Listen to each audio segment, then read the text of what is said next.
کہ تم میں تقویٰ کی صفت پیدا ہوگی۔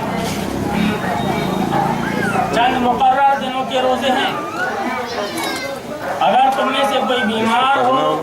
یا سفر پر ہو تو دوسرے دنوں میں اتنی ہی تعداد پوری کر لیں۔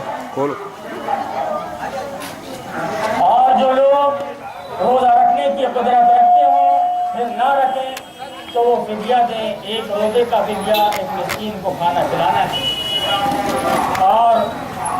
جو اپنی خوشی سے کچھ زیادہ بھلائی کرے تو یہ اسی کے لیے بہتر ہے، لیکن اگر تم سمجھو تو تمہارے حق میں اچھا یہی ہے کہ روزہ رکھو۔ شہر رمضان الذی انزل فیہ القرآن ھدی للناس وبینات من الھدی والفرقان، کہ رمضان وہ مہینہ ہے جس میں قرآن نازل کیا گیا جو انسانوں کے لیے سراسر ہدایت ہے اور ایسی واضح تعلیمات پر مشتمل ہے جو راہ راست دکھانے والی اور حق و باطل کا فرق کھول کر رکھ دینے والی ہے، جو راہ راست دکھانے والی اور حق و باطل کا فرق کھول کر رکھ دینے والی ہے۔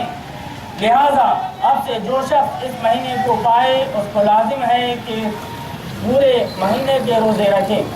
اور جو کوئی مریض ہو یا سفر پر ہو تو وہ دوسرے دنوں میں روزوں کی تعداد پوری کرے۔ اس سے پہلے کی آیت تھی کہ تم میں سے کوئی اگر طاقت نہیں رکھ سکتا تو وہ ایک مسکین کو کھانا کھلائے، وہ آیت منسوخ ہو گئی ہے اس آیت سے کہ اب ہر آدمی پر روزہ رکھنا فرض ہے، عاقل بالغ مسلمان پر۔ لہذا اب سے جو شخص اس مہینے کو پائے اس کو لازم ہے کہ اس پورے مہینے کے روزے رکھے، اور جو کوئی مریض ہو یا سفر پر ہو تو وہ دوسرے دنوں میں روزوں کی تعداد پوری کرے۔ اللہ تمہارے ساتھ نرمی کرنا چاہتا ہے،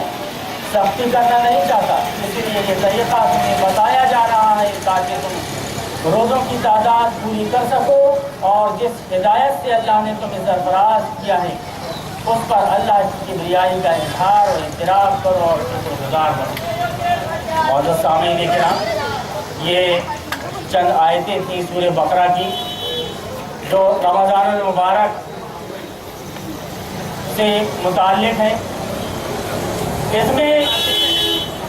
اللہ رب العالمین نے یہ بیان فرمایا کہ شہر رمضان الذی انزل فیہ القرآن ھدی للناس وبینات من الھدی والفرقان، کہ رمضان المبارک یہ بابرکت مہینہ ہے جس میں اللہ رب العالمین نے قرآن کو نازل فرمایا، اور اس قرآن کریم کے نزول کی وجہ سے اس مہینے کی اہمیت اتنی بڑھ جاتی ہے کہ ہم دیکھتے ہیں بخاری شریف کی وہ حدیث جس کو حضرت ابو ہریرہ رضی اللہ تعالیٰ عنہ نے بیان کی ہے، جو بخاری میں جلد نمبر 1 حدیث نمبر 1780 ہے۔ عن ابی ہریرہ رضی اللہ تعالیٰ عنہ قال قال رسول اللہ صلی اللہ علیہ وسلم اذا جاء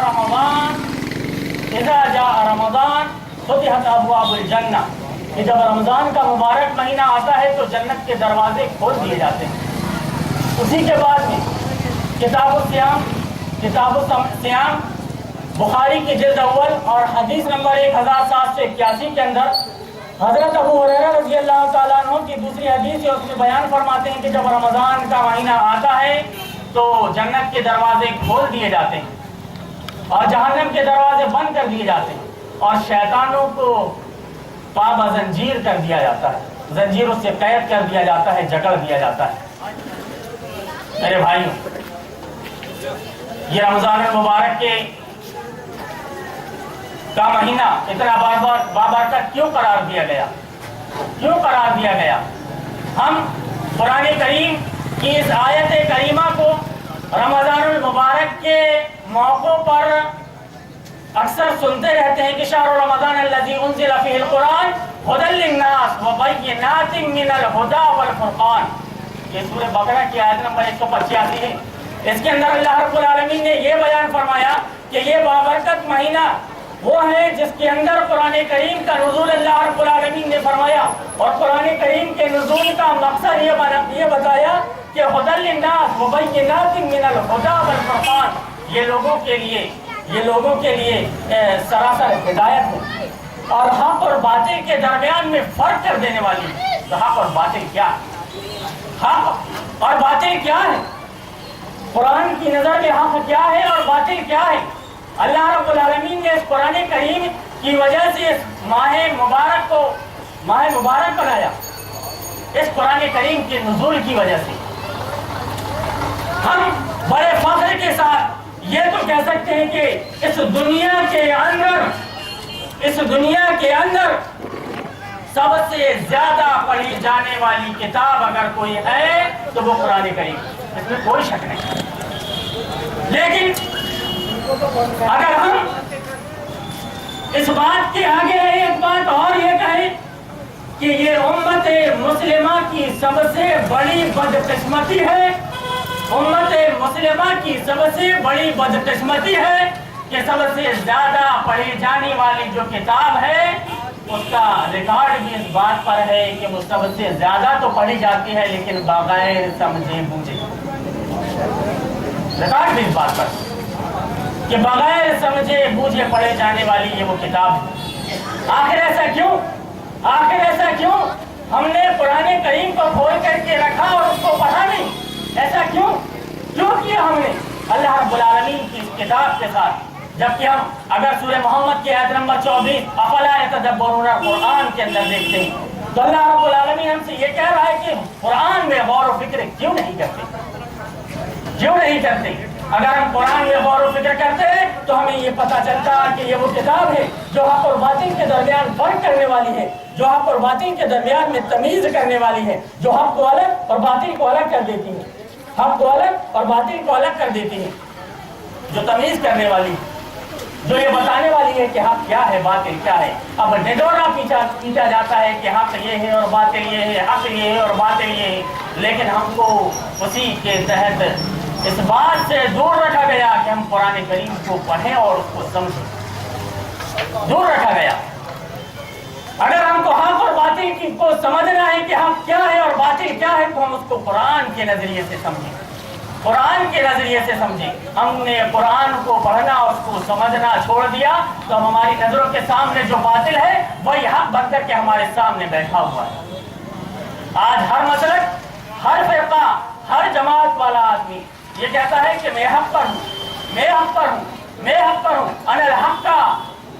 نعرہ بلند کر رہا ہے، لیکن حق سے اس کو کوئی سروکار نہیں، باطل سے ہاتھ ملائے بیٹھا ہے۔ جو خدا اور اس کے رسول کا باغی ہے، جو خدا اور اس کے رسول کا نافرمان ہے، جو خدا اور اس کے رسول کے احکام کی خلاف ورزی کر رہا ہے، وہی اس کا حاکم اور سرپرست بنا ہوا ہے۔ اس نے نبی کریم صلی اللہ علیہ وسلم کے احکامات کو، اس کے فرامین کو پس پشت ڈال دیا، نظر انداز کر دیا کہ آپ صلی اللہ علیہ وسلم نے کیا بیان فرمایا ہے، آپ صلی اللہ علیہ وسلم کا مطالبہ ہم سے کیا ہے، آپ صلی اللہ علیہ وسلم کی بعثت کا مقصد کیا ہے۔ کیا نبی کریم صلی اللہ علیہ وسلم کی زندگی میں جب آپ صلی اللہ علیہ وسلم اس دنیا کے اندر مبعوث کیے گئے تو حالات وہی تھے جو حالات آج مسلمانوں کے ساتھ میں ہیں؟ کیا اسی طرح کا کفر کا حق کے ساتھ میں سمجھوتا تھا جس طرح کا آج سمجھوتا کفر کا حق کے ساتھ میں ہو چکا ہے؟ حق کے ساتھ میں سمجھوتا کفر کا ہو ہی نہیں سکتا۔ نبی کریم صلی اللہ علیہ وسلم کے بیان کے مطابق کہ آپ صلی اللہ علیہ وسلم نے بخاری جلد نمبر 3 کتاب الفتن کے اندر یہ بیان فرمایا کہ حدیث نمبر 1932 کے اندر فرمایا کہ سحقا لمن بدل بعدی، کہ نبی کریم صلی اللہ علیہ وسلم اور جب کوثر میں بیٹھ کے فرمائیں گے کہ دوری ہو ایسے لوگوں کے لیے جنہوں نے میرے آنے کے بعد میں میرے دین کے اندر تبدیلی پیدا کر دی تھی۔ نبی کریم صلی اللہ علیہ وسلم کے دین کے اندر تبدیلی کیا ہے؟ آپ صلی اللہ علیہ وسلم کے لائے ہوئے سسٹم کے اندر تبدیلی کیا ہے کہ اللہ کے حلال کو حلال سمجھ لو آپ؟ یہ تو عین دین پر قائم ہونا ہے۔ اگر آپ نے اللہ کے حلال کو حرام سمجھ لیا اور اس کے حرام کو حلال سمجھ لیا کسی کے دباؤ میں، یا کسی ایسے کرنے والے کا سپورٹ کر دیا جو اللہ کے حلال کو حرام کرتا ہے، جو اللہ کے حرام کو حلال کر دیتا ہے، جس نے اللہ کے حرام کو حلال کر دیا، آپ نے اگر اس کا ساتھ دیا تو آپ بھی اسی کے ساتھ میں ہوں گے، کیونکہ آپ اس کا ساتھ دے رہے ہیں۔ نبی کریم صلی اللہ علیہ وسلم کے فرمان کے مطابق کہ من دل علی خیر فلہ مثل اجر فاعلہ، اسی کا ایک مفہوم مخالف میں نکلتا ہے کہ من دل علی شر فلہ مثل اجر فاعلہ، کسی کی رہنمائی کی یا اس کا ساتھ دے دیا تو اس کا اجر بھی اسی کے ساتھ میں ہوگا۔ جو کام، جو اجر، جو بدلہ اللہ رب العالمین اس شخص کو دے گا جو قرآن کی حلال کردہ چیز کو حرام کر رہا ہے، تو اللہ رب العالمین جو اس کو سزا دے گا اس کے ساتھ دینے والے کو بھی اللہ رب العالمین وہی سزا دے گا۔ خلاصہ کلام یہ کتاب کریم، یہ کتاب مبارک، یہ اللہ رب العالمین کی طرف سے نازل کردہ کتاب جو رمضان المبارک میں نازل کی گئی، اس کے نزول کا مقصد اللہ رب العالمین نے اس آیت کریمہ کے اندر یہ بیان فرما دیا کہ یہ کتاب راہ راست دکھانے والی ہے، اور یہ کتاب حق اور باطل کے درمیان میں فرق کرنے والی ہے۔ حق الگ ہوگا اور باطل الگ ہوگا، حق کا سمجھوتا باطل کے ساتھ میں کبھی ہو ہی نہیں سکتا۔ اگر کسی نے سمجھوتا کر لیا ہے حق سے اور باطل سے سمجھوتا کر لیا ہے، اور وہ یہ کہہ رہا ہے کہ میں حق پر ہوں، تو وہ حق پر قائم ہو ہی نہیں سکتا، کیونکہ حق کا سمجھوتا باطل کے ساتھ کبھی نہ ہوا ہے نہ ہوگا۔ کیوں کہ یہ کتاب کے نزول کا مقصد بھی یہی ہے کہ وہ حق اور باطل کے درمیان میں فرق کرنے والی ہے۔ اگر کوئی حق پرست یہ دعویٰ کرے کہ میں حق پر ہوں لیکن وہ باطل کا ساتھ دے رہا ہے، اس کے ساتھ سمجھوتے کے ساتھ ہے وہ، تو اللہ رب العالمین اس کی عبادت کو قابل قبول اور اس کی کسی عبادت کو اللہ رب العالمین قبول نہیں فرمائے گا۔ اللہ رب العالمین سے دعا ہے میری باتوں پر اپنی بات کو ختم کرتے ہوئے اللہ رب العالمین سے دعا کرتا ہوں کہ بارے الہ ہمیں قرآن کریم کے جو نزول کا مقصد ہے اس مقصد کو سمجھنے